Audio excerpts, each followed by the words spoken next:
হঠাৎ সন্ধ্যার দিকে কি খাবো ভাবতে ভাবতে আজকে আমরা সব বান্ধবীরা মিলে একসঙ্গে সন্ধ্যায় মুড়ি মাখার পার্টি করলাম। আর মুড়ি মাখা যে করব সবকিছুর দায়িত্ব কিন্তু আমি ছিলাম, মানে আমি নিয়েছিলাম।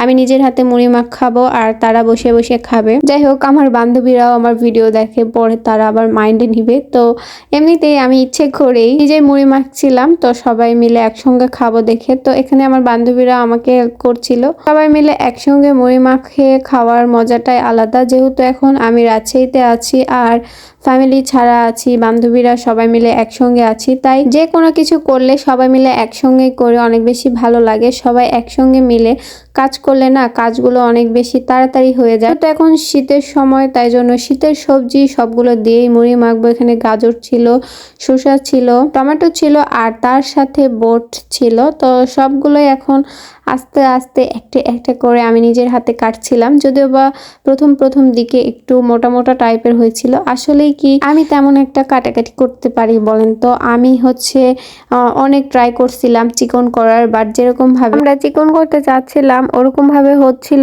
না। এই কারণে আবার গ্রেড করলাম। তো সবকিছু কমপ্লিট করলাম আর তার সাথে বাহির থেকে আবার সন্ধ্যার দিকে বোট নিয়ে আসলাম, কারণ এখন যদি বাসায় বানাতে চাই অনেক সময় লাগবে, অনেক সময়ের দরকার।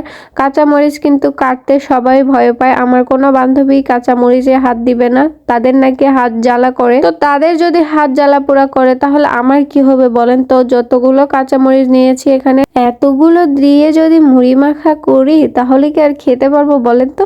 তো যাই হোক, আমরা যেহেতু অনেকজন ছিলাম, তো এই কারণে এতগুলো মুড়ি মাখা হয়েও কোনো সমস্যা নাই, সবাই মিলে মজা করে খেয়েছিলাম। তারপরের দিন সকালে কি রান্না করলাম, যদিও বা ভয়েসটা একটু চেঞ্জ হয়েছে, মানে ঠান্ডা লেগেছে আমার। তো তারপর এই তো এখানে অনেকগুলো পাতাকপি আর তার সাথে হালকা কিছু পরিমাণের আলু দিব। আজকে পাতাকপি আলু ভাজি দিয়ে ভাজি করব।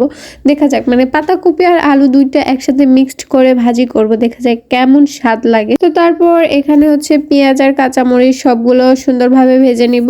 আর যাবতীয় যত রকমের মশলা লাগে যত কিছু লাগে, যদিও বা শাক ভাজিতে তেমন কিছুই লাগে না, এই কারণে ভাজি জিনিসটা একটু বেশি পারি মনে হয় আমি। তো সবকিছু এখন মিক্সড করে এখন একটু একটু করে সবগুলো দিয়ে দিলাম আর আমি এখন ভাজি করতেছি। আপনাদের দেখে কার কার পাতাকপি ভাজি খেতে মন চাচ্ছে তারা আমাকে কমেন্টে জানান তো একটু। আমি যেভাবে পাতাকপি ভাজি করি আপনারা একদিন যদি কেউ খান তাহলে আপনারা জীবনে ভুলতে পারবেন না। অনেক সুন্দর আর অনেক স্বাদ হয়। যদিও বা নিজের প্রশংসা করা ঠিক না, তারপরেও সবাই যেহেতু আমার কথা বলে তাই জন্য আপনাদেরকেও শোনালাম এই কথাটা।